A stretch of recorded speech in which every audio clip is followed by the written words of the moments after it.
They fooled me, we can't get fooled again.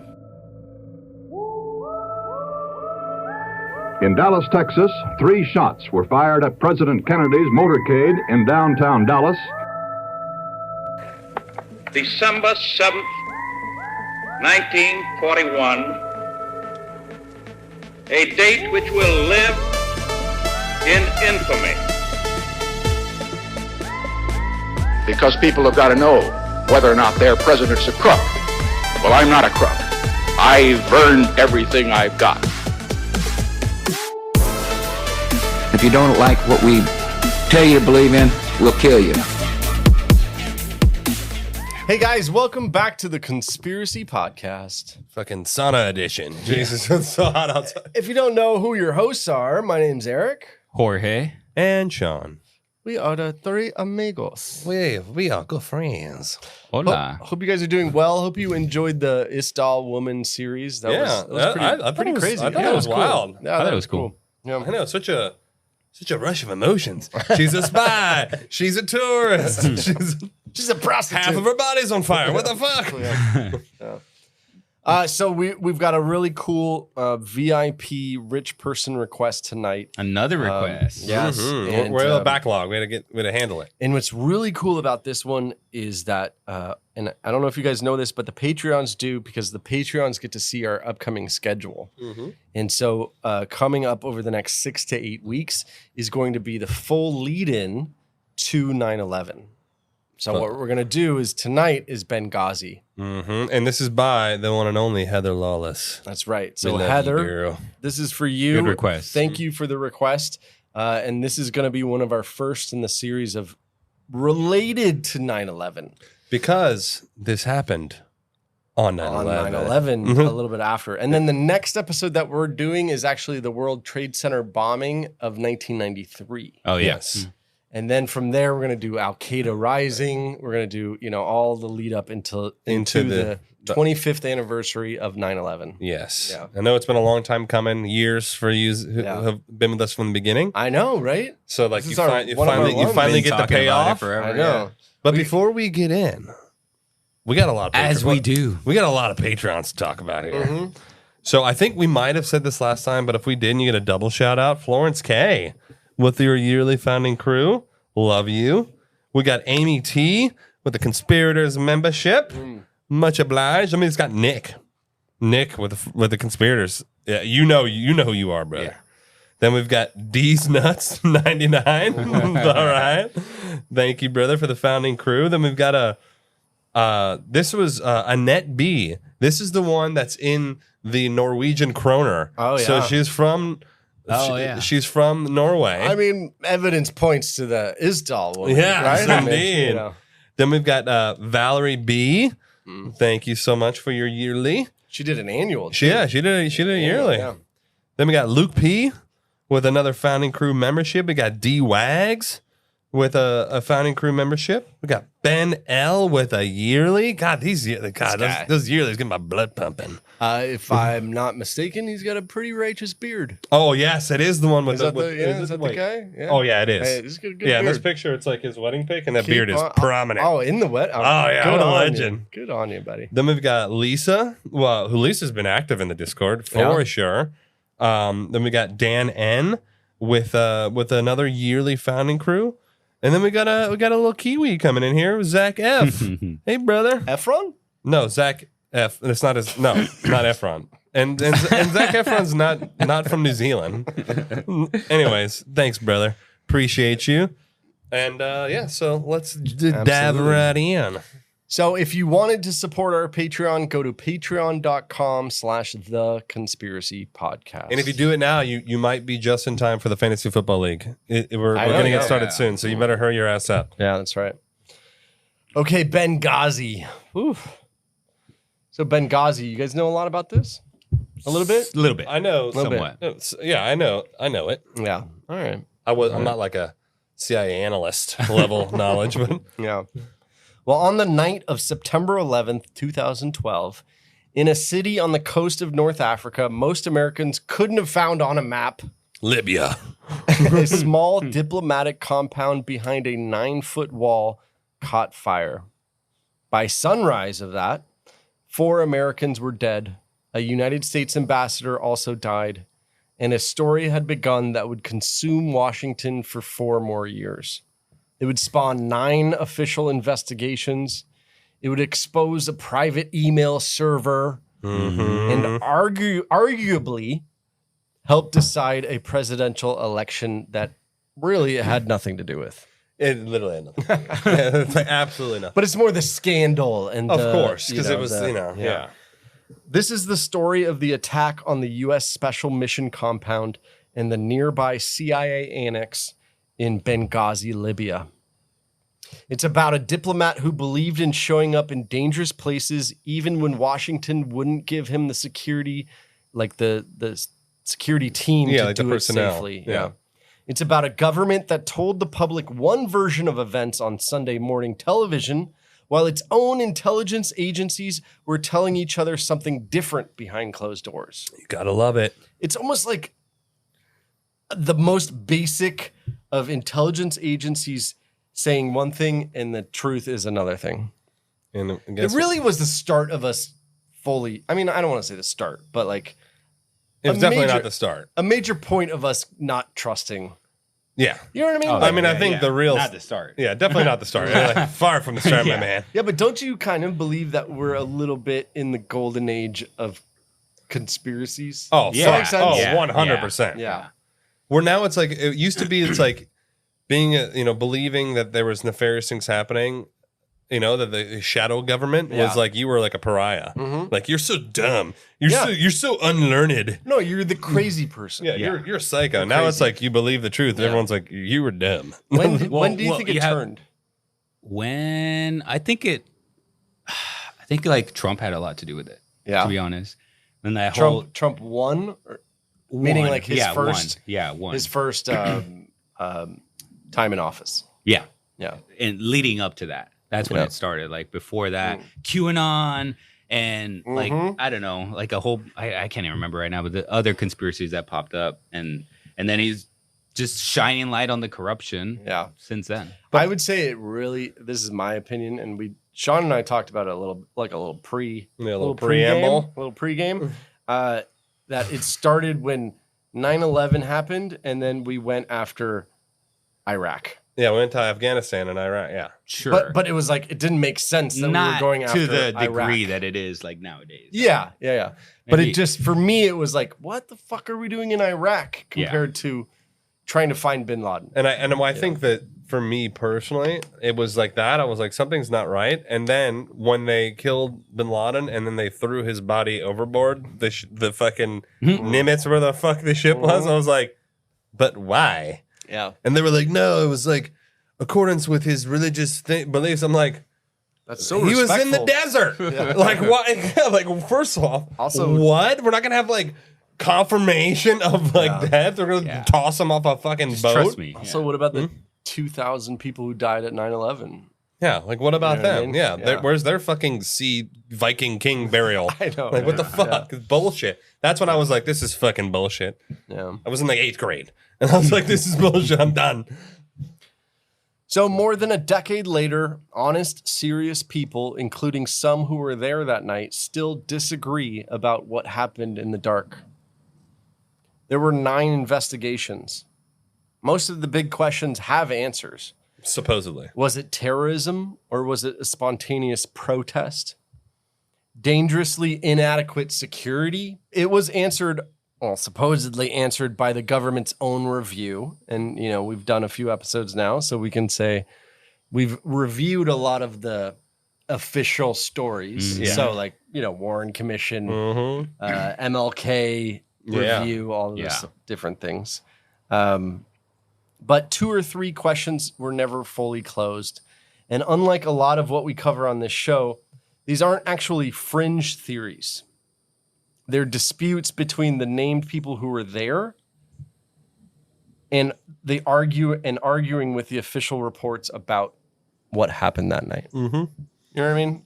So we're not getting like we're not wildly, we're Yeah, trying to take wild the data. theories here. Yeah, exactly. So to understand why 4 Americans ended up dead in Benghazi, you have to go back about 18 months to February of 2011 and to a man named Muammar Gaddafi, who had ruled Libya for over 4 decades in one of the strangest and most brutal dictatorships of the 20th century. It was complete with an all-female bodyguard corps and a political philosophy he had written himself in a little green paperback he handed out like scripture. All-female bodyguard. Yeah. You know why? It's his haram right there. And I was looking into him a bit. He did a lot for Libya as far as improving a third world country, but he was a dictator. Yeah, he was a piece of shit. Right? So it was like a weird, he did some right things, but for the most part, It was about him. yeah. Yeah. You know, like, typically when you're a dictator, it's like The typical dictator. it's like The classic playbook. it's about you. Everything's really about you. Yeah. Like, So when the Arab Spring reached Libya on February 15th in 2011, escalating into what people there called the Day of Rage, Gaddafi responded the way he always had. Tanks, airstrikes on his own people. yeah, he did so much good for them. Fucking bomb them. The UN Security Council authorized a no-fly zone, and within days, a NATO-led coalition, including the US, was flying combat missions to protect Libyan civilians and functionally help the rebels win. By October 20th, 2011, Gaddafi was dead, dragged bleeding out of a drainage pipe near his hometown of Sirte. I think I'm saying that wrong. It's fine. It's fine. And killed in the street by the fighters who found him. His final hours captured on shaky cell phone video that circulated the world within hours. And Libya, a country with almost no functioning civic institutions after 42 years of Gaddafi making sure of that, was suddenly a power vacuum. It had more guns per capita than almost any country on earth. And estimates on how many surface-to-air missiles alone sat in Gaddafi's looted armories run as high as 20,000. Jesus. Damn. And that's per the director of national intelligence. That's his quote at Congress, was that's how many weapons he had. Instead of one dictator now. So Libya now had dozens of armed militia roaming streets, still scarred from the fighting. Some loosely loyal to the new government that was forming in Tripoli. It's like another city-state. Wow. The location, yeah. Some hardline Islamists, some just local strongmen who would help themselves to an arsenal. It's basically like if you had a group of homies and then you stumble upon a war room. Yeah, you're like, And then all of a sudden now you're a little bit of yeah, your little own army. Yeah. Yeah. like, bro, I don't know what we're gonna use them on, but I have literally ballistic missiles. Like, Yeah. Benghazi, the country's second largest city and birthplace of the actual uprising, was arguably the most volatile place in the country. Into that vacuum walked a career American diplomat who believed, more than most anyone else in his government, that the United States needed to be there anyway. John Christopher Stevens, who was that diplomat, was born in 1960 in California, studied at Berkeley, I mean, what a law degree. also what an all-American name, John. I know. He's got 3 I know. hyper-American names. John Christopher Stevens. It's like 3 first names. Yeah. He worked briefly as a trade attorney and then joined the Foreign Service in 91 after a stint in the Peace Corps in Morocco. Over the next 2 decades, he built a career around the Arabic-speaking world, postings in Jerusalem, Cairo, Damascus, etc. By the time Libya erupted in 2011, he was one of the state's genuine regional veterans, fluent in Arabic and, by every account, genuinely respected on the ground rather than just tolerated. Sick. So when the rebellion against Gaddafi began, Stevens didn't fly into Tripoli because there was no functioning diplomatic apparatus left to fly into, and the airports just weren't safe. He sailed into Benghazi. This guy's not fucking around. Yeah. He literally came in on a Greek cargo ship. And he became the U.S. government's special representative to the rebel leadership, spending months building relationships with the men who would go on to run the new Libya, becoming, by most accounts, one of the only American officials the revolutionaries trusted. So when Gaddafi fell and the U.S. reopened formal relations, Stevens was the obvious choice for ambassador, presenting his credentials in June of 2012, 3 months before the attacks, running the mission from Tripoli while maintaining a special mission compound back in Benghazi, the very city where he'd first landed by boat the year before. Calling it a consulate, which the press often did, is actually inaccurate. A consulate is a permanent post with a defined legal status and baseline security requirements. The Benghazi compound was never that. It was a temporary leased facility without the fortified perimeter and with no marine detachment. A real consulate would have. Oh, there would be posted Marine like battalion there. Yeah, Stevens knew this better than anyone. A June cable titled plainly, "Libya's fragile security deteriorates." So they knew. They knew. You know? Yeah. It laid out a summer of escalating violence in his own words. He was in Benghazi on September 11th anyway, partly to open a new American cultural center the next day, and partly because everyone who knew him describes a man who didn't believe in running Libya policy from behind a wall.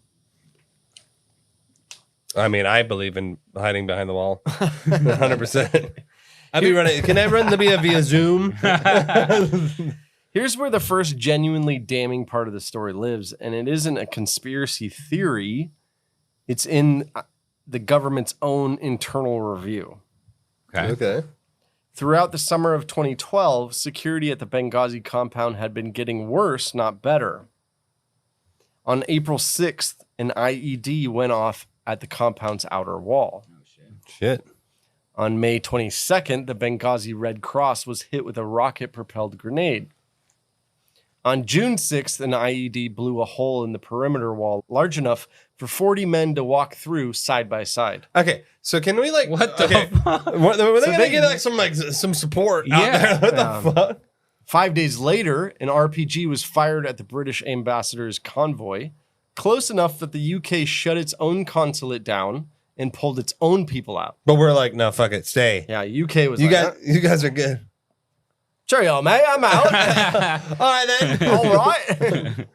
Stevens' June cable cataloged all of it, plus the detail that an Al-Qaeda flag had been spotted flying openly over a building in the town. But it's like, meanwhile, it's totally like above board to be like flying fucking sketch shit like Right. in the streets of America.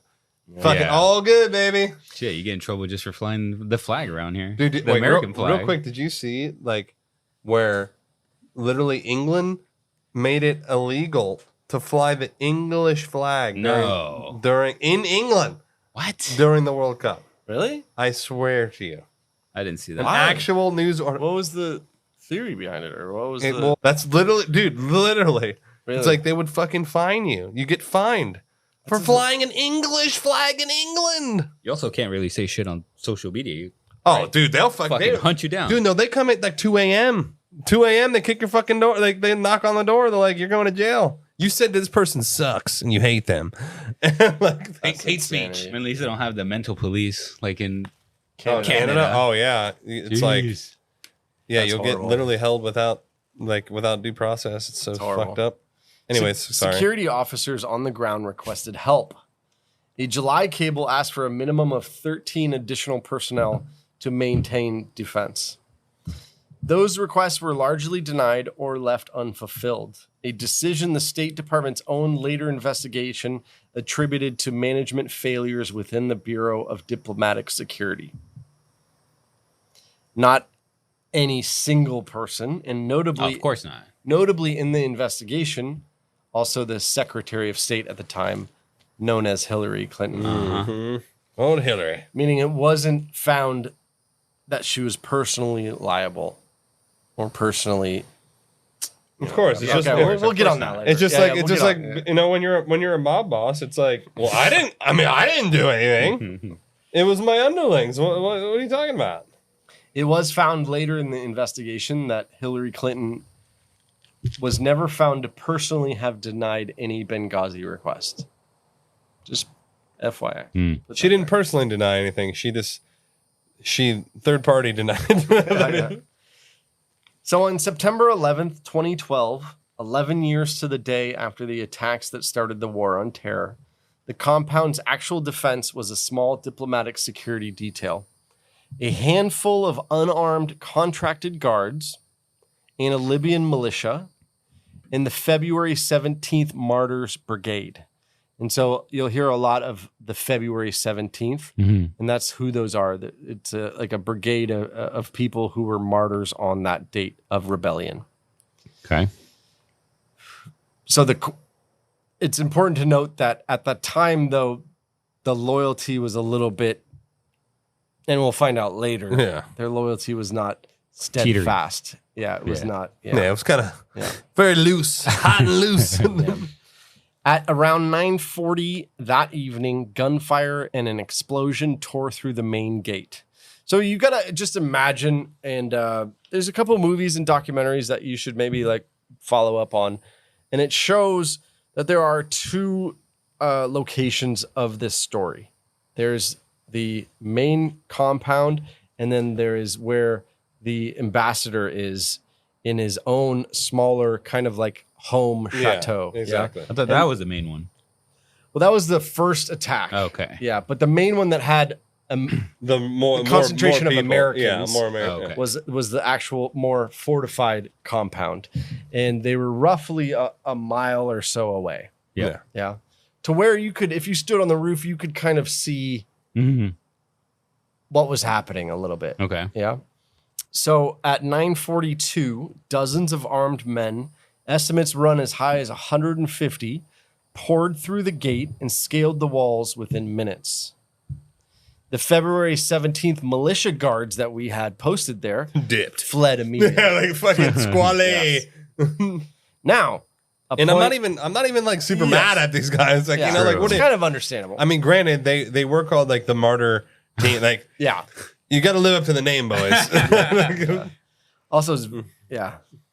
But now an interesting point is that this was not, Washington would say 5 days later that it was a spontaneous mob that stumbled into violence. Okay, there's an as opposed to an organized attack. Okay, real quick. It's not like you don't have like a spontaneous mob that's like, oh yeah, we got mob. Like, who's got it? Then they have explosives on them and weapons. It doesn't seem like a regular like spontaneous event. Also, if you wanted to put together a mob within the next 3 hours, how many guys could you come up with? I'd have us three and like maybe one more. If we're lucky. And Eric's questionable. It's actually it's a little Eric's gonna think twice about it. It's a little like Eric won't actually show up. He's like, we gotta drive separately. It's smart. We gotta have multiple getaway vehicles. Let's drive home. I can just imagine George Washington knocking on my door. Tom's. He's like, I'm like, well, let's talk about this, guys. He's like, I gotta poop. Just give me a second. Let's talk about this. Are you sure we want to do this? Yeah. So these men moved with purpose, rocket-propelled grenades, assault rifles, and within minutes, cans of diesel-fueled carried in like they planned it. Okay, yeah. Spontaneous. Yeah. This is spontaneous. Yeah. Around 9:50, so 8 to 10 minutes later, Stevens got Deputy Chief of Mission Gregory Hicks on the phone in Tripoli. Greg, we're under attack, he said. And then the line went dead. Diplomatic security agent Scott Wickland moved Stevens and an IT officer, Sean Smith, into the compound's fortified safe area inside Villa C. Sealed behind a heavy barred gate designed to keep attackers out, even after they had gotten into the building. It's one of those full scale. Yeah, it's like a safe cages. Panic room. Yeah. Exactly. There you go. Panic room. It worked exactly as designed. The attackers never breached that gate. So what they did instead is they set the building on fire. Oh, shit. It's not meant to keep heat out. Yeah. Dousing it with the diesel that they had brought. So it seemed like they maybe had a little insider info. Yeah. I mean, you don't bring like however many cans of diesel fuel. Yeah, unless you know what you're going to do. Well, yeah, it's also burn it down. Yeah.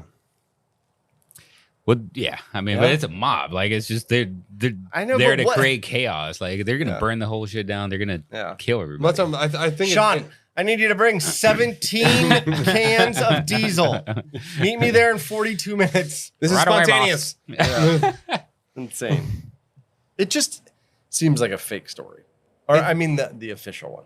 And we joke, you know what I mean? It seems like a movie script. Yeah, It seems like a movie exactly. script. Yeah. Like they were like, how do we write a compelling movie? Yeah. Yeah. The safe area had a barred escape window built for precisely this scenario. But the smoke filled the room faster than anyone could move through it. Yeah, and diesel burns thick. Yeah, like It's a big not- yeah, black, it's a like big black oh, smoke. yeah. Yeah.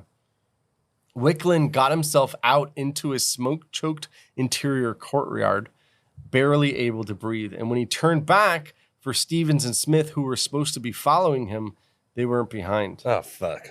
So he went back in once more Oh, shit. He went back in? through the smoke. I mean, it's kind of like his job. You know what I mean? Like you're protecting. Oh, he was thing. the. Okay. Okay. Yeah, he, and you're like, I gotta go back in. So he goes back in, but again, like you said, the smoke was so thick that he couldn't see his hands a foot in front of him. Oh, it's black. It's like Yeah. thick black smoke. Yeah. So he couldn't find either man. He eventually climbed to the roof and radioed the CIA annex that was a mile away. Why didn't he do that like Out At the the beginning. yeah, like I straight think up? because he was trying to get them out, like get out of the smoke.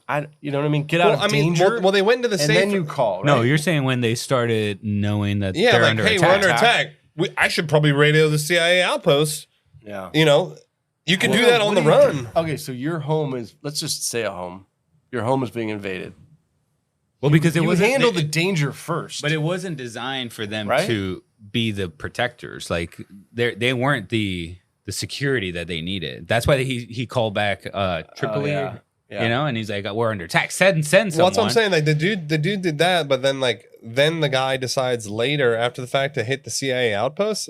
That would have been my first thing. Like, yo, Also, we're under right attack, at the send beginning. help, But and then also- like they get the guy. Okay. Yeah. But then also like the line went dead, so maybe that's why he couldn't call him at first. No, but the homie hit the radio. I get what he's saying, though. Oh, the radio. The security guy had the radio. Yeah, he true. radioed in. Also, what we do know is that the attack started at 9:40.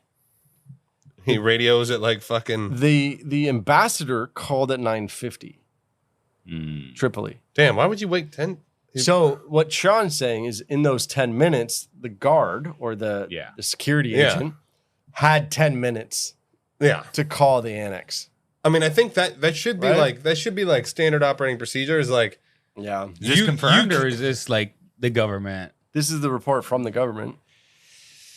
they were So like, we he was like, have to- help me, please. They're like, we have I to- don't hear anything. Do you hear anything? Also, we have to give them a credit. There's 10 minutes is not a lot of time When you're in scrambling, chaos like, when you're being attacked. Yeah. And you're the guy into the safe room. Yeah.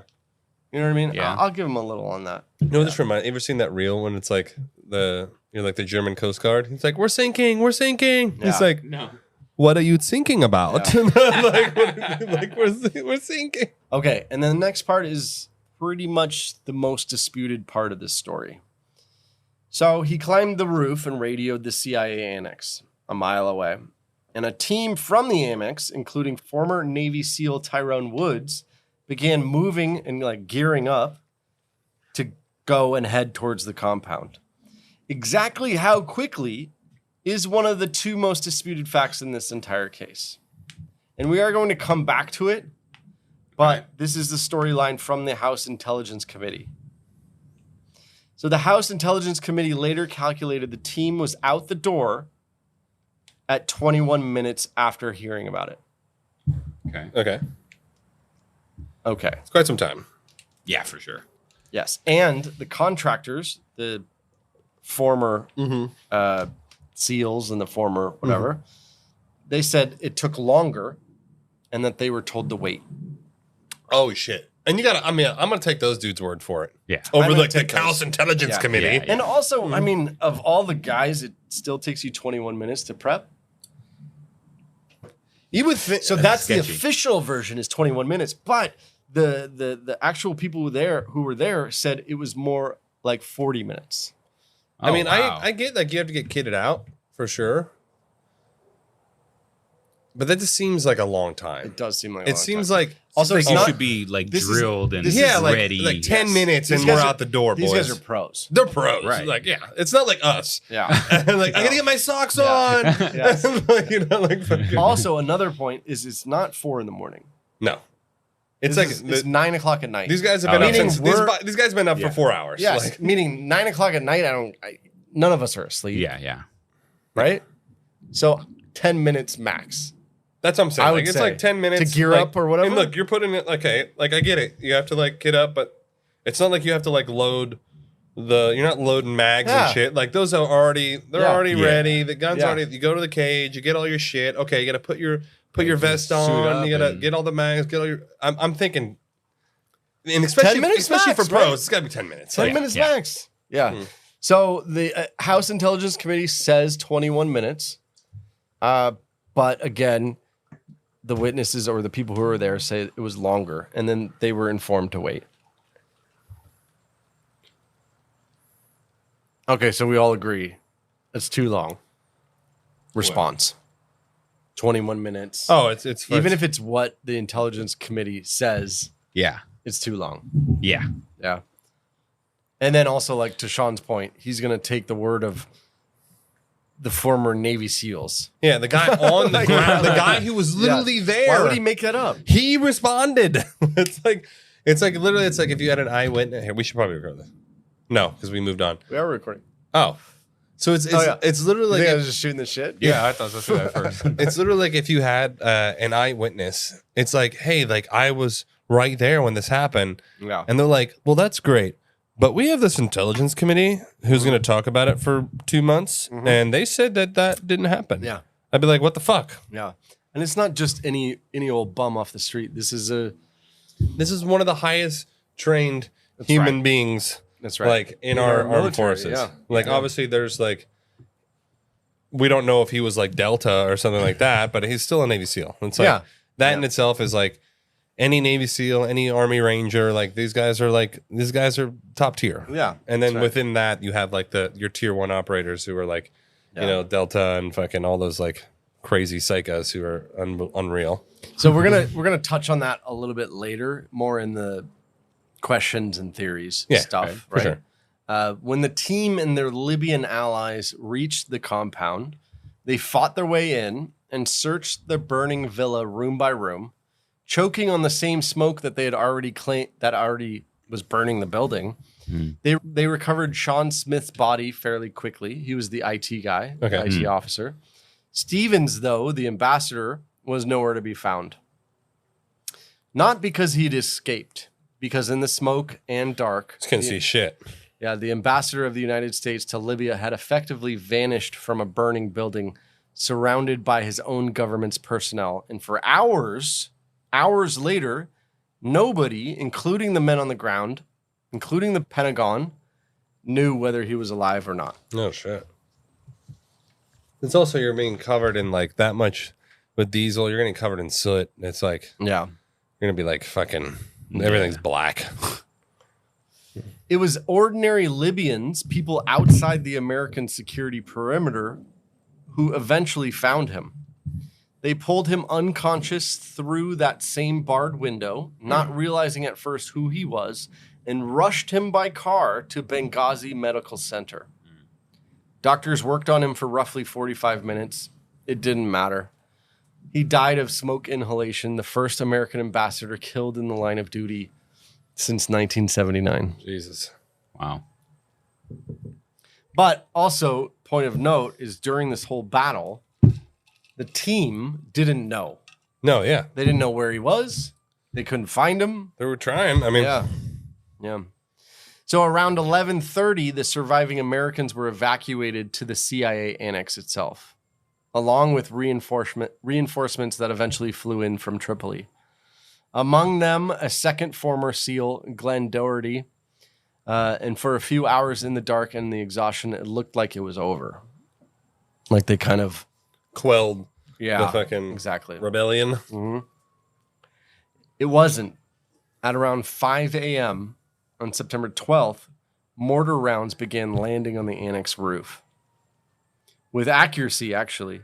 several shells walking directly onto the position where Woods and Doherty stood defending the building in the pre-dawn dark, and both were killed instantly. Oh my God. The 11-minute barrage ended around 5:26 a.m., and 2 other Americans were wounded.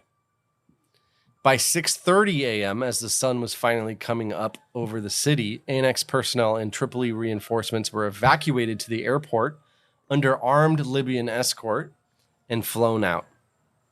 4 Americans were dead across roughly 13 hours of fighting. Ambassador Stevens, IT officer Sean Smith, and CIA security contractors Tyrone Woods and Glenn Doherty. The precision of that final mortar strike has fueled years of argument about how organized the attacking force really was. Yeah, dude, I'm just like, oh, boys, I happen to have some mortars in the back. Mm-hmm. No, and especially like firing a mortar is like, it's like a science, it's like you're doing a science experiment. How far away is generally like mortar distance? Do you guys know? Depends on like the size, like the caliber of the explosive used. Yeah. But it could anywhere from 70 meters to 7,000 meters. Oh wow. So like, yeah, you could be like, So you could be close, but or you could also be really very away. far. You could be like, Yeah. you know, so what 7,000 meters is 21,000 feet. Mhm. That's Four- four and a half miles. miles, yeah. Like Oh, you're wow. just ripping those fuckers from like a mountaintop. But also, but like I said, it depends on the size. So it'd have to be a larger mortar to go obviously further. That could be a higher, stronger propulsion. Yeah. Okay, so the precision of that final mortar strike has fueled years of argument about how organized the attack really was.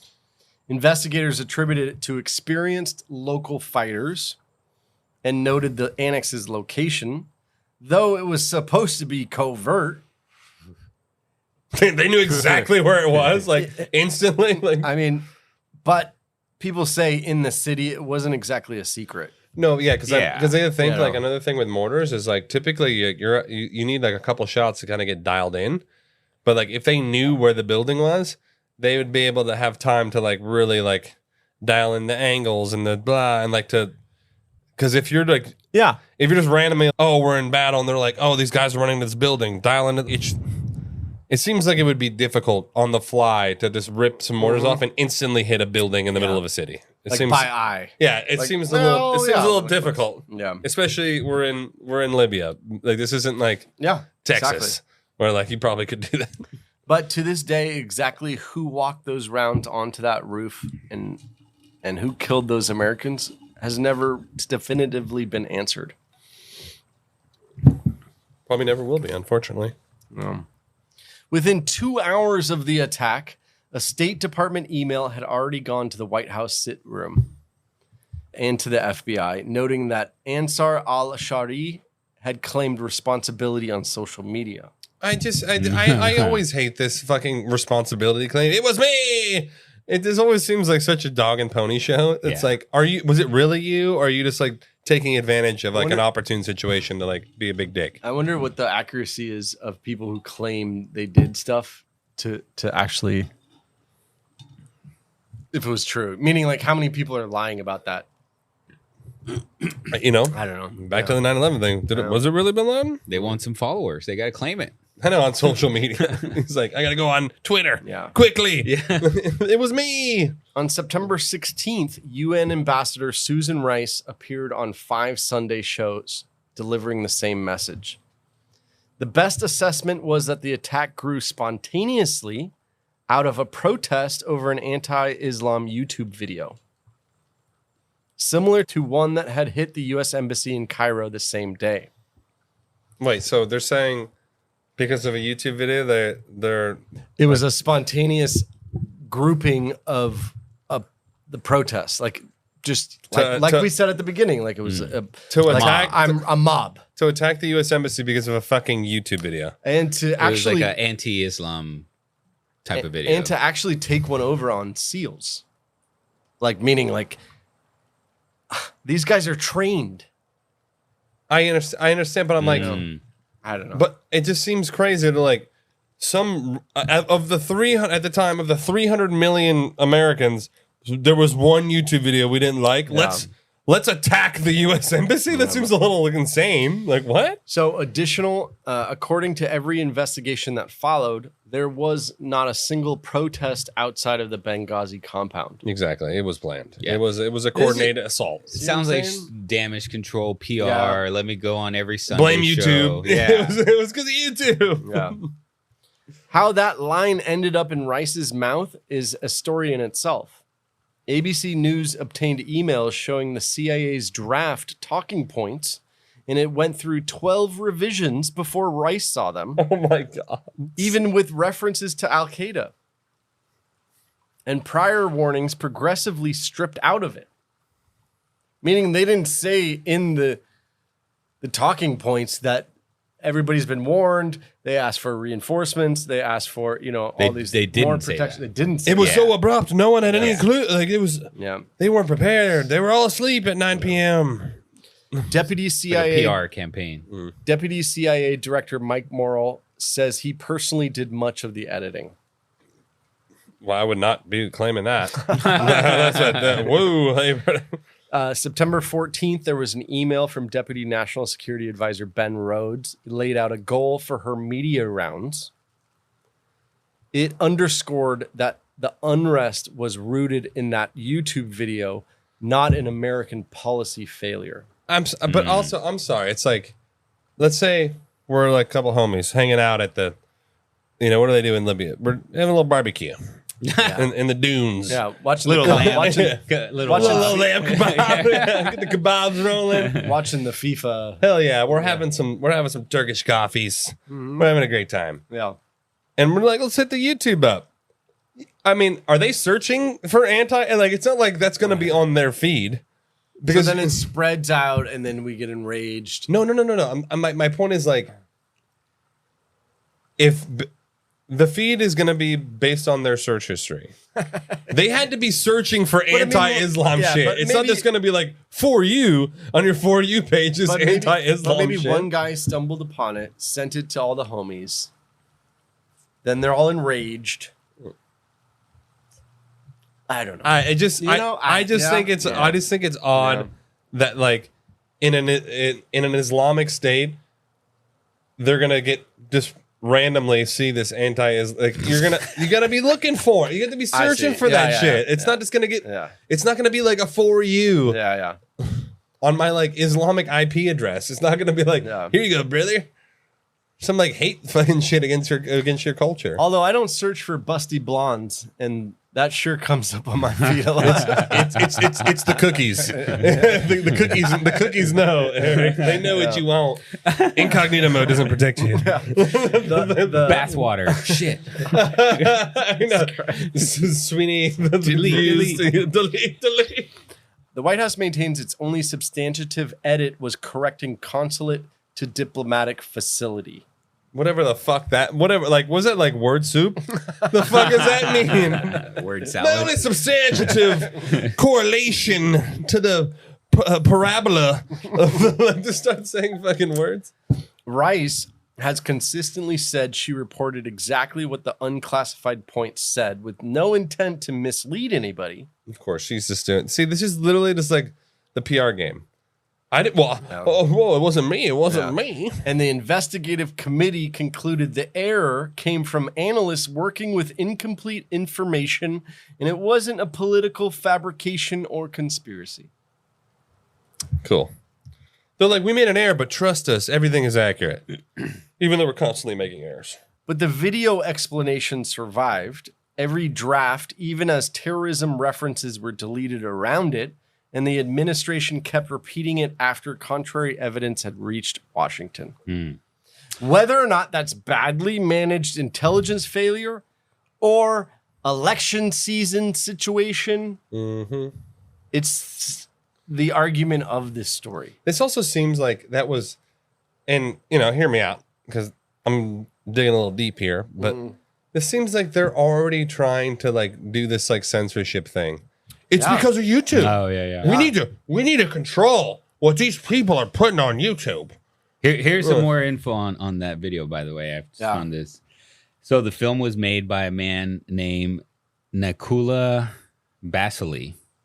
Okay. I don't know. Is this an American or is this? Well, he's Egyptian. Okay, cool. But So awesome. He's a Christian living in California who worked under the fake name Sam Basil. And at first tried to pass the whole thing off as a work of an Israeli American to hide who he was. It was about 14-minute long video. And then it got dubbed into Arabic and blew up in the area. Did they say what he was doing? He was like, "Oh, fuck the Quran," or what was he doing? I don't know. What was he doing? I don't know. It didn't say what. Yeah. It was scrubbed from YouTube pulled it down. Yeah. See, and here can't find anything about it. Here we go. Yeah. This violates our our community policies. Now, if you don't know, too, like we'll just back up a little bit, which is that year was the election Yeah, that was a 2012 election. of Barack Obama. Yeah. Yeah. And so it was incoming Barack Obama. Oh, that was the No, first that was the second term. Sorry. Yeah. It was his. It was his second term. Yeah, that's Yeah, second. that's right. Yeah. Of which Hillary was the Secretary of State Correct. for Obama. Yes. Yeah. So he was already in office and he was going for his second term. Yeah. Yeah. I think he was up against, I could be wrong, but what was that? Mitt Mitt Romney. Romney and I think he was the I think it was. the I think front it was runner. Mitt Romney. Yeah. Anyways, So it was him weird and sh- Joe Biden, right? That's right. Yeah. Yeah. It was weird shit always happens election years.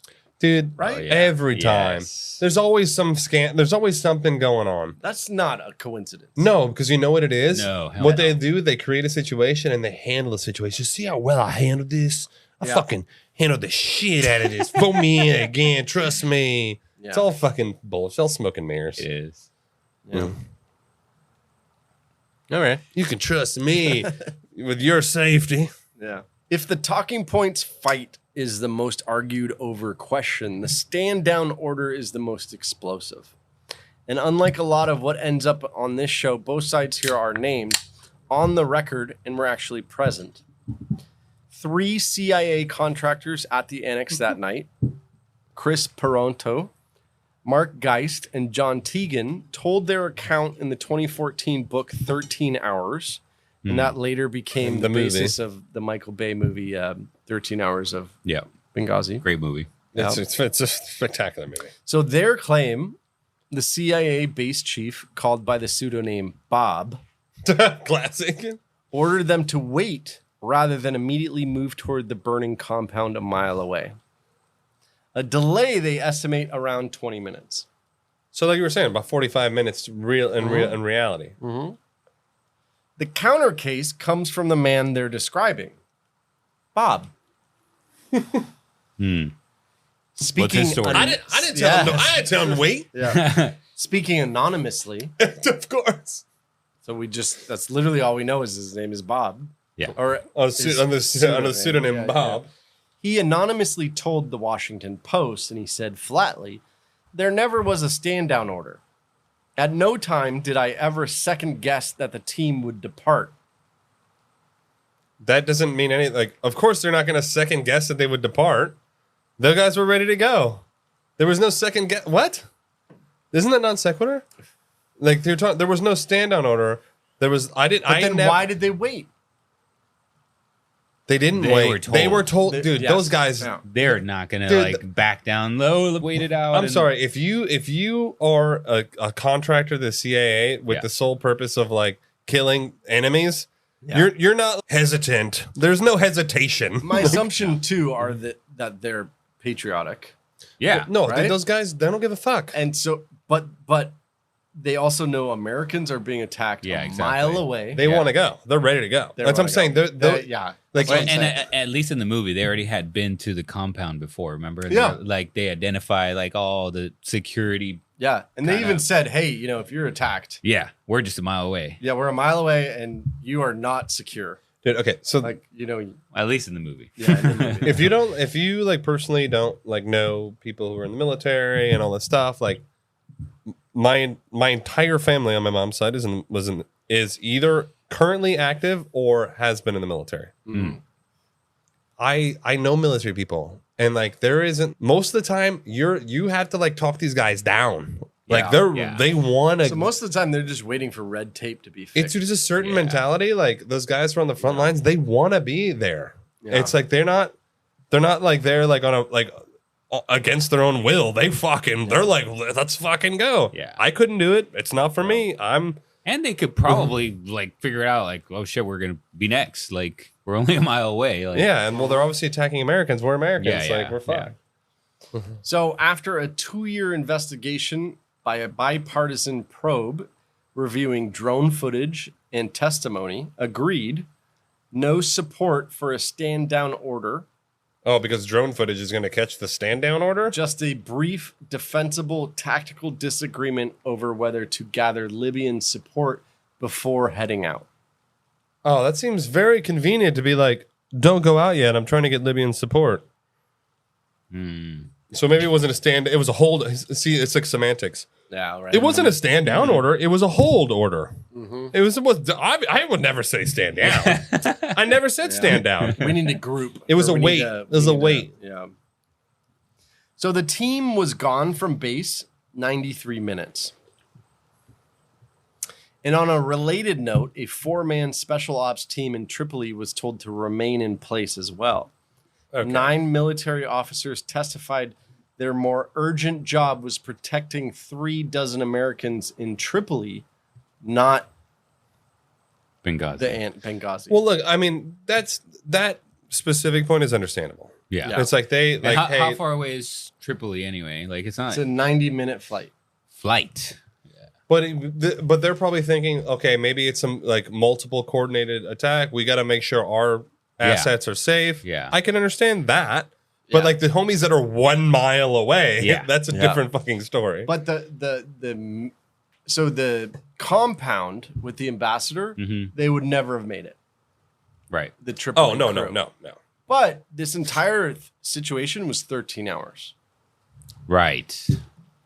So if they had gotten word, hey, we're under attack, compound is overrun. Yeah, We're need now, support. We're now retreating to CIA the annex, fucking base. the Yeah. annex.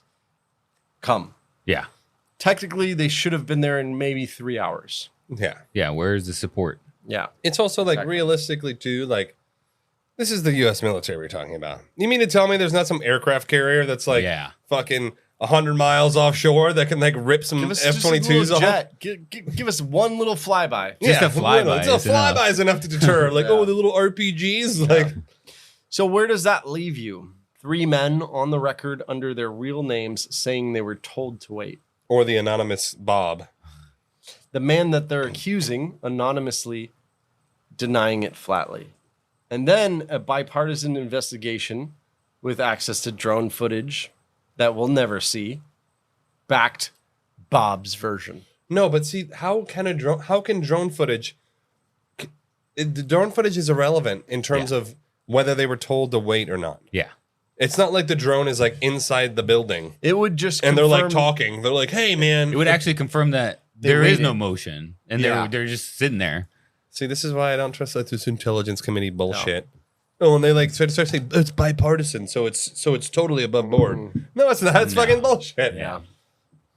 Nobody has ever produced a written order either way, and this argument isn't probably going to go anywhere because we don't have the data. Yeah, because have in the the middle info. of getting Yeah. run down mob, like he's supposed to print out an order. Right. Hold on a second. I'm me waiting type for it up. I'm waiting for a fax. Type it up. Now, here's where the story gets a little bit conspiratorial, And now? starting with a reasonable question. Why did the U.S. maintain a covert CIA annex in Benghazi at all? It wasn't really that covert. But this was It's more supposed than a to be. year. Supposedly, So allegedly. this is more than a year after the war that toppled Gaddafi, Yeah. meaning it was over Well, you know, were- you know exactly why. because we wanted to fucking put a Exactly, Yes, we dude. wanted This is that. the U.S. playbook, baby. Yeah, like, yeah. put our homies in power. This is so simple. Why We do this every time. We've been doing this for years. why do we do this? And all I don't know. Why do we care so much? Who control. cares about It's- this? It's about control. It's about, Whoever's there, can we control them? And also, another thing related to that is they probably gave all the necessary guns to the militia. militia. Oh, for sure. You know, Yeah. See, like, what's it here? Like, think why about, do we have to go like, oh, okay, the responsible thing to do is put a democratic society into Benghazi. You're right. Like, why do we need to well, look, here, enforce our will upon this nation? Yeah. I just don't understand that. because that's what the powers that be. It's not like the everyday American's goal. But when you have, it's like Vietnam. We just talked about it, right? it's like, literally like, why? why did we? It just Why do we serves feel the no need- purpose. I understand a little bit if it's like, okay, we're worried that they have nuclear capabilities and then, they're aggressive towards America. Okay, like maybe there's something there. But why do we need to install the new government and the new way of life? You know I don't why? understand that. Because you're trying to expansion, baby. You think so? Fuck yeah. Of course. It's all like, okay, imagine. That's a bummer. Imagine this. Imagine like you're not really worried about like money anymore. You have enough money. You have enough money Yeah, for like yeah. literal like hundreds of generations. What's the game now? Like, Power. Yeah, it's power. Like it's not fun. Like I already have enough money. I don't need who needs I don't need any fucking more money. It's not gonna change anything. Yeah. You know what changes thing? If I own the government of other countries. Yeah. Power and control. Like, Yeah, it's that like- becomes the game. And now it's like, oh yeah, like then it becomes fun. It's like a weird like think of it like typically when you break things down to like the basic root of it, it's a game. And like to them, that's the game. It's the Right. game instead of like, oh, it's the game of like my individual life. Like, hey, I made it. I made a great company. I changed a lot of lives. It's like, okay, well, I did that now. But then for them, it's a kind of megalomaniac, psychotic fucking view. It's Yeah. like, I wonder if I can just like control everything. Like, That is definitely a megalomatic fucking. yeah, it's like, Yeah. well, we already like run shit, but like we could like legitimately run shit. Yeah. Like, Yeah. The theory that circulated for over a decade is the annex wasn't just a standard intelligence outpost. It was tracking, buying back, or facilitating the movement of Gaddafi's looted surface-to-air missiles toward rebel groups fighting in Syria. And Stevens, given his deep relationships with Libyan militia leaders, was connected to it, whether he was fully read into its covert dimensions or not. And there's more here than pure speculation. It's confirmed that far more CIA personnel were on the ground that night than the State Department personnel. Fox News reported that Stevens himself was working on getting Libyan surface-to-air missiles out of extremist hands. A Libyan-flagged vessel, the Al Tansar, is documented arriving at a Turkish port on September 6, 5 days earlier, reportedly carrying weapons for Syrian rebels. And in a declassified testimony, both by the DNI and the CIA's own deputy director confirmed weapons genuinely were moving from Libya towards Syria, and the U.S. was aware of it. we're aware of it all. I mean, people who like truly believe that like shit happens without us knowing, it's especially nowadays, like in 2026, like Yeah. we know everything that's happening. Yeah. And but the thing is, like all the superpowers do. Like Yeah. there's so much available tech, and it's so easy nowadays to have a tiny fucking, tiny in comparison, but like a drone that's like flying like near the stratosphere that can like literally just like zoom in and like watch you like go have like a morning coffee on your fucking balcony. Like they fucking know what's going on. Yeah. What's never been proven, despite years of digging by a hostile Republican-controlled House Intelligence Committee, Hostile. is that the CIA itself was running the pipeline. Well, I Yeah. mean, I think we all would agree that they've been doing that for quite some time. Yeah. The committee's conclusions stated about as plainly as a government report ever does, which was that all CIA activities in Benghazi were legal. So sure, under whose laws? And We were- make the laws. and, So. were authorized, and the CIA was not sending weapons to Syria or facilitating others who were there. Morrell's own account draws a careful line. The annex was collecting intelligence about other groups moving weapons, not moving them themselves. See, this is what when me and Eric had our little like pre-discussion, Yeah. we were talking about 9/11, and Yeah. one of the things that got brought up was, the the Patriot Act. Yeah. And the pretty much like blank check ability to do whatever the fuck you want under the heading of national security.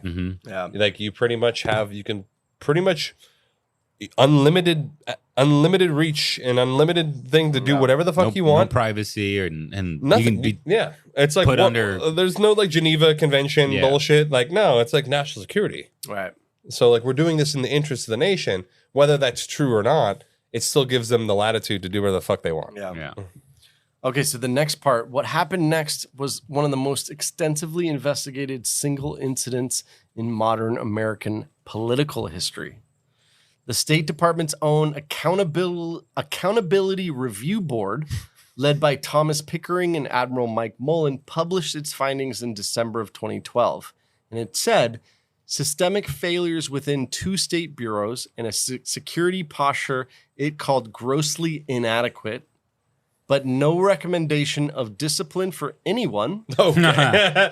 No one was in the wrong. And just move on. Cool. Wow. Cool. No, right. So pretty much it was everything was legit, except for hey, you guys did a bad job, but no discipline. And it makes me feel really shitty for the Americans who died, Of course. and the families of those Americans. Kind of just Swept under the rug. Just forget it. Move on. or like move on. It was a bummer. No What a closure. bummer. No, Yeah. no justice. No Yeah. nothing. The Senate Intelligence Committee's bipartisan review, which was released in 2014, concluded the attacks were preventable given ample strategic warning. Its chair, Dianne Feinstein, said she hoped it would put to rest many of the conspiracy theories around Benghazi. Cool. Meaning, so it was not preventable because they didn't hear anything about it beforehand. Correct. Right? But they did get notified when it was going down. Why? Where was the help? Where's the support? I think the main thing is like, you could have prevented those deaths. Could have been prevented if there was more immediate action. Right. Then Yeah, but they're saying it could have been prevented if they had If the they had more intelligence, I know. See, it's which they never had in it's time. just they're taking zero. It's the blame. Yeah. It's the Yeah. blame game. They're like, oh, it's not our fault. Well, we didn't do anything wrong. Yeah. It was because we didn't have this. But like, well, why didn't you have this? Well, it's because not me. So then in 2014, the Republicans created something called the House Select Committee on Benghazi. And it was the longest congressional investigation into a single event in American history, running roughly 700 days longer than the 9/11 Commission. Oh my God. Yeah, but this is just another one of those They put commissions. Like the same, we Yeah. just saw it recently with Epstein. They put another one together for Epstein. Nothing Dude, happened. they do this all the Nothing. time. It's They literally- allocated $7 million for the investigation. Yeah, see, this is where it is. It's money. Yeah. It's like cool. exactly. And like here's what their investigation is. They're like, this is a cool Amazon Prime deal here. Let it So rip. in one of the more famous moments in October of 2015, the committee spent roughly 11 hours questioning Hillary Clinton. By then, she was the Democratic frontrunner, producing one of the most replayed exchanges of the decade. Months earlier, before a different Senate committee pressed repeatedly on protest versus premeditated assault, she finally responded with the following. With all due respect, the fact is we have 4 dead Americans. Was it because of a protest or was it because of guys out for a walk one night who decided to go kill some Americans? What difference at this point does it even make? Hillary. Great politician type of answer. classic. She meant it like, she's, No, I I don't know. know. I You know see I what mean? she's saying. Yeah, I could see. I see what she's saying, but I think that But you're literally on this seat so we can find answers. well, no, and the You're point, sitting there so that they can question her for the answers. that's the point. I Or think. it's like, what are you doing with your job? Like, this is Yeah. your job. Well, see, all anybody wants really is accountability. That's all. Like the American people want is accountability. Like, hey, you know what? I fucked up. Yeah. Like we should have had more people there. We Probably would have been a better look for her. Yeah, like we knew that it was understaffed. We let it fucking slip, and that was our fuck up. Yeah. It's Yeah. like you're not going to get charged with their murders, but like at least people can be like, okay, at least there's some asshole that we can like be pissed off at. Yeah. You know, we lost our family member. Like, give me something. Yeah, something. Instead of being like, well, it's there's no wrongdoing here. So the Select Committee's final report, released in June of 2016, found no new evidence of wrongdoing by Clinton and did not substantiate the stand-down order. What it did conclude more quietly, but just as damning, was that the regional military assets weren't postured to respond, and the administration's public communications afterwards were badly mismanaged. Oh, so they're saying it's the people who came in there. The PR crew. No.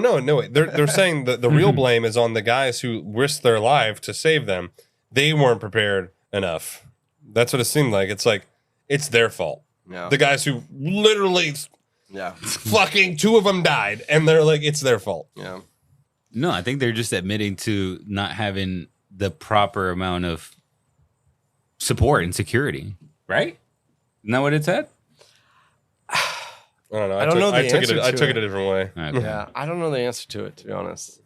Okay, and here's the part that turned Benghazi from a foreign policy scandal into, some would argue, the single most consequential thread of the entire 2016 election.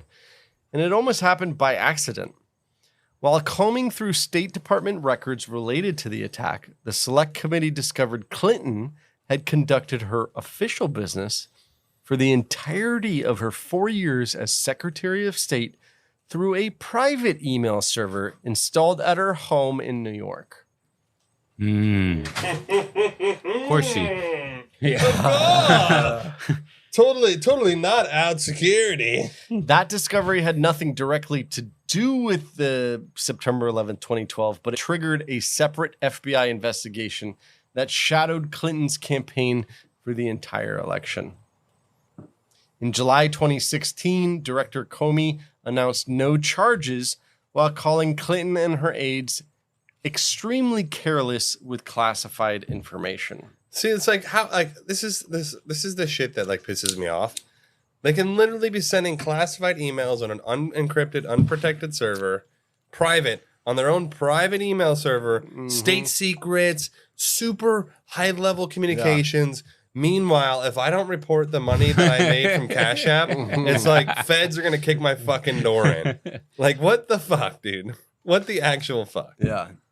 Hillary1222@gmail.com. I know, Seriously. You know.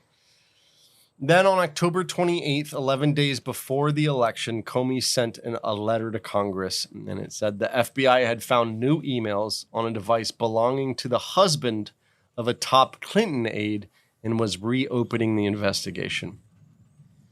He closed it again on November 6th, which was 2 days before the vote, saying that he found nothing new. But by most political historians' accounts, that 11-day window before the election actual votes was such damage to Clinton's campaign that it's possible that she would have maybe won if that didn't happen the week prior to the election, because she lost roughly by 70,000 votes. Well, there you go. There you go. I don't know. Maybe you shouldn't be like, you know, ripping state secrets via fucking Gmail, like, you know, or Hotmail, Yeah. or whatever the fucking Yahoo. Yeah, seriously, AOL. Maybe you shouldn't be a bad Secretary of State.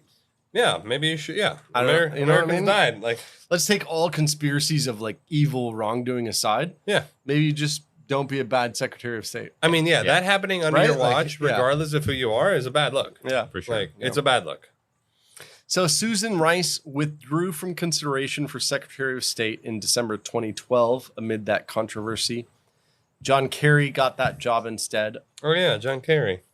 But Obama named her national security advisor the later year. Oh wow! And it's like, whoa.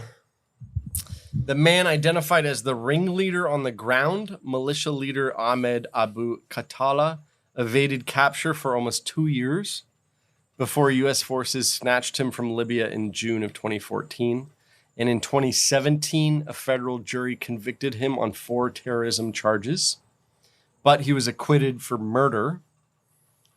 And it was a split verdict that pretty much satisfied nobody. He was sentenced to 22 years in prison. Cool. You can get convicted of terrorism charges and you only spent a 20? A twin? A 20 Are you gonna twin get twin. are you kidding me? Also, if you're leading 4 Americans died, let's just take out the word American. 4 people died. Yeah, 4 humans. 4 humans died. And you did not. I don't know what to say. Dude, about that. it's assault. pretty lame. It's fucking bullshit. Yeah. So where does that leave us more than a decade on? The core facts on the ground are about as well established as they'll ever be. A coordinated, non-spontaneous assault by fighters tied to Ansar al-Sharia overwhelmed an under-defended compound Washington had been repeatedly warned about and failed to protect. 4 Americans died because of that failure. A conclusion that sits on the State Department's own doorstep by its own admission. What's never been fully resolved is nearly everything that happened afterwards. Whether the video explained was a genuinely botched intelligence assessment or a deliberate deflection. Whether the stand down fairly describes what 3 CIA contractors were told that night or a phrase that's taken on a life bigger than the room that it happened in. Whether that the annex's presence had anything real to do with weapons trafficking or whatever the word is that you want to use, weapons movement or arms transition. Yes, exactly. A theory with a small kernel that's been verified, but no hard proof that it caused the attack. What we can say for certain is this: Christopher Stevens, Sean Smith, Tyrone Woods, and Glenn Doherty went to work in one of the most dangerous cities on earth because their government sent them there. They were under-defended after being warned repeatedly that something like this was coming. Everything after the shifting talking points, the PR, the 9 investigations, the 11-hour hearing with The Intelligence Committee bullshit. Yeah, and with Clinton, the email server situation, the election that it may have helped or not helped, has arguably done less to honor those 4 men than turn their deaths into a permanent argument about who tells the truth in Washington. No one. Yeah. None of them. Not a single one. Yeah. And if this show has learned anything about doing conspiracy after conspiracy, it's that when the official story keeps changing, the doubt that creates doesn't ever fully go away, whether or not there was actually anything left to hide. Exactly right. Dude, it's like, and here's the thing, and I want to preface this way. I still, and probably always will, believe, and it's a fact, the U.S. is the best place in the world to live. But, big but, and I wouldn't change it. I would rather live here than anywhere else on planet Earth 100 times out of, except for Japan. Maybe I would live in Japan for sure. That's true. I live in Japan first, and then USA is a very close second. Yeah. I think I'd live in Ireland. You know, I don't know how the Give us government a lot. is, but like I had a blast when I was there. Yeah. It was amazing. I'd live in the outskirts of Ireland, Dude, Because I cut Sean off. He was trying to make a point. I would weigh 2,000 pounds from all the Guinness that I drank. Like, I would be the largest human who's ever lived. No, but the more you think about it and really look at it, the U.S. government is the mob. The new mob. They are the mob. Mm-hmm. Like, if you've ever watched any mob movie, The Godfather, you watch Sopranos. Me and my wife are rewatching The Sopranos, and we had this talk a couple days ago. We were watching, and I was like, "Oh my god!" I'm like, "The U.S. government's the mob." That's literally what they are. Because she had asked me something. It was something about like, why are we like protecting or helping or sending troops or some shit? I was like, it's like this. So here's what we do: we tell them that they need protection, right? Mm-hmm. And they have to pay for the protection. But if they don't pay for the protection, we just fucking bomb them. Yeah. Like it's just they need protection from us. Like they're paying for protection from us. And that's literally what the mob was. Yeah. The mob was like, oh, okay, cool. We'll protect you from these rival gangs. But then those rival gangs cease to exist. And they're like, well, you have to keep paying. They're like, well, what if I don't pay? Then they're like, the payment is protection from us killing you. Like, we'll kill you unless you pay. And that's literally what it's become. It has become this exchanging money and exchanging this for favors. And instead of protection, it's favors. Yeah. And that's why you see in all of this bullshit, I don't give a fuck what side of it is, bipartisan, whatever, jerk off. It's all like they'll protect themselves because they're all exchanging money for the favors, for the protection. They're all paying each other out. They're all getting on the take. They're all in league with the fucking military industrial complex. They're all getting payouts. They're all like with all the legislation is all about money. And then guess what happens when someone's got to take accountability? None ever happens. Everyone's insulated. No, of and then course. they have some like rando fall guy who's nobody. And then nothing ever happens. Look at Epstein. Look at fucking COVID. Look at fucking 9/11. Look at everything. There's zero accountability for anything. Yeah. In the US government's eyes, no, they've never fucked up, not once. Not once. We were in war in Afghanistan for 10 fucking plus years. And what happened? Remember didn't the Afghanis like they literally like took like an entire like legion of fucking like equipment and planes and fucking Humvees and shit. And they were like, well, I mean, it's not our fault. I don't know how they got it. Like, it was cheaper just to leave it there. Fuck it. What are we going to do? And I'm like, dude, what the fuck? So the conspiracy is that, yeah, they fucked up, but they just don't care because they can't get in trouble. Yeah. Yeah. Like, that's my theory. They knew it was fucked. They just didn't care. Yeah. Bad shit happened. They fucking gave it the old PR fucking machine. No one got in trouble, and business as usual. Yeah. That's all. It's literally watch Sopranos. It's literally like watching an episode of Sopranos is literally like watching like a day in the life of a congressman. It's exactly what it is. 100%. So what do you think happened with the waiting?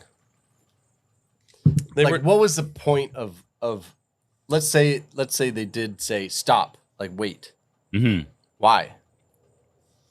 Because they were probably in essence trying to like fucking play catch up. They knew that this was going to happen, and it fucking happened. Homie's like, oh my God, it's happening. And they're like, oh shit, we need to like devise a story. Like, and we need to come up with get our ducks in a row, because if those homies go in and then it's like, whatever, it's like, the news is going to get out. Yeah. So if you can like, But that wait order came from Bob. So I don't think or whoever Bob was listening to. Oh, so okay. I wasn't thinking Like that. maybe he was on the phone. No, I wasn't thinking that. With his boss. well, no, here's the other dark truth. Well, not I say truth, the dark possibility is that they gave all these weapons to these militia guys, and they wanted them to have a win. Like, oh, you see, look at, your weapons can fucking break into a U.S. embassy. Oh my God. Wow, wee wah. And then obviously we'll come in and clean it up afterwards. They were really trying to arm them to take over Syria, no? Or to take that guy down. Well, yeah, this is the government exchange program here. Yeah. Welcome to the U.S. Okay. I mean, this has happened before with like CIA, arming the locals it all the time, and it's all about power and control. And we kind of touched on that, and like placing somebody there that they can control. This democratic idea of they need a democratic society, blah blah blah. Yeah, because we control that democracy. 100%. 100%. And especially, it's like you can't take. And look. Democracy's fine. Like, it's fine. It's not a perfect system. I also think that the wait order could have come because they're supposed to be covert. Oh, shit. I didn't even think about that. So it's almost like, fuck, we can't go out there. Or, they're coming over here now, so, you can't leave this unprotected because we have CIA information. So that's a good point. That's a good point, actually. That's my theory. You sure it's not Jorge's theory? Yeah, no, it has to be Eric's theory. Jorge's agreeing with Eric. No. I gave you that theory. So I'm glad you agree with me. Thanks for expounding upon my theory. All right. My theory is that the Bob or whatever was more concerned with his own covert safety. mission. Yeah. His own safety. Oh, he was like, you guys leave. Yeah, yeah. You leave me. Yeah. Yeah. Oh, Yeah. damn. Oh, yeah, for sure. And it's a little cowardice Yeah. Well, because they're trying to go rescue people. Yeah. You know what I mean? well, But I mean, it kind Bob said this anonymously. yeah, Like, we don't he's a even know coward. Bob's name. Yeah. He's a coward. Yeah. Yeah. I mean, for security purposes. Mhm. Coward. But nonetheless, I mean, the 4 that passed got the shitty side of it. Yeah. You know what I mean? Yeah, it really sucks, dude. Do you think Hillary had anything to do with this or not really? I don't think Hillary. I think Hillary was. She was the I don't- Secretary of State, and No, the I whole- think all the she stuff. was inept in her duties. Yes. There you go. So it's not. It's she didn't do anything malicious, but if yeah. It's like a. you're just not good at your job, It's the fault is of omission. Like she was probably told multiple times that like this was a heavily unsecured area. Obviously, it's in a fucking complete a war torn fucking place. They just had a giant regime change, and she just didn't do shit about it. So it was like ineptitude, and obviously this whole thing was like I think. For her, she was like, "Oh, I didn't do anything wrong." And then they're like, "What is this email server?" That was like yes, a completely random thing. They're So like, it "What the opened fuck?" it opened the door to her other Ineptitude. ineptitudes. Exactly. Yeah. Okay. Like, I'm sorry. It's like if you're doing like you shouldn't. There needs to be like we should be whole like our like these aren't they're not supposed to be like me and you. Like we're okay. Mistakes happen at work. Whatever. It's an email. Blah. It's like. These motherfuckers need to be held to a higher standard. Yeah. Like, we're voting them in the office, and I mean, clearly, when you get voted in office, you instantly become a multimillionaire. So that's, I mean, there's clearly something good about being in this position. Yeah. Like, why aren't we holding them to higher standards? Like, they should be the best of us. Yeah. Like, back in the hizzy, you got like our fucking, these old boys, and people are like, well, you know what? Like, these guys are the shit. But like, these guys, like, I feel like they really were like, about the people. Yeah. Like I want the people to fucking like we need to be held to the standard to take care of like these people who fought and fucking died. Yeah. So we could like talk shit and like have fun. You know?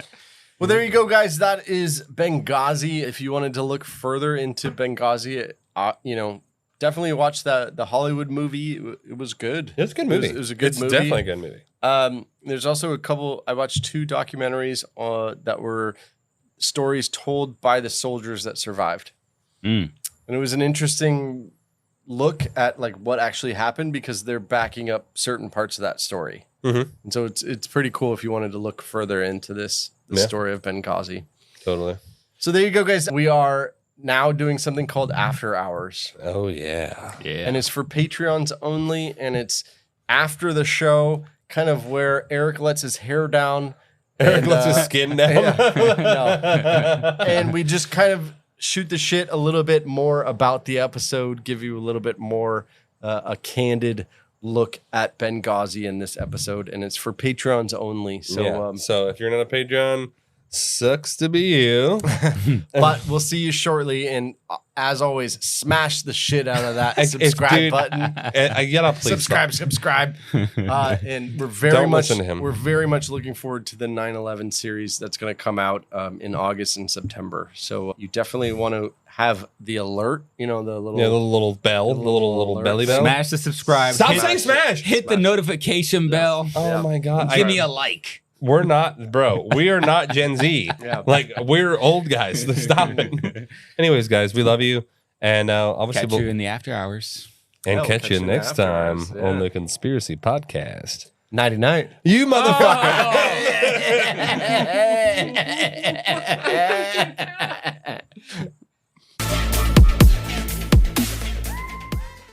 What's up, guys? I hope you enjoyed this episode. I want to invite you to join us for our Patreon. So what that is an exclusive membership. We're going to be able to get exclusive discounts, like 15% off on all our merch. And you won't have to listen to these ads No ever more again. ads. Never again. Plus, you're going to be able to access our minis episodes. So that's something that nobody else is going to get access to. They're just short podcast episodes worth about 15 minutes long or so. Yeah. So cool, extra content that you're going to get access to. I know, and all those other suckers are waiting for next Tuesday. You're going to hit some minis up, fill the void. That's right. Instead of, having to wait the rest of the peasants for the next episode. All you got to do is go to patreon.com/theconspiracypodcast and you'll find us. There are many different levels there. all giving different amounts of content. That's right. All right, ladies and gentlemen, nighty night.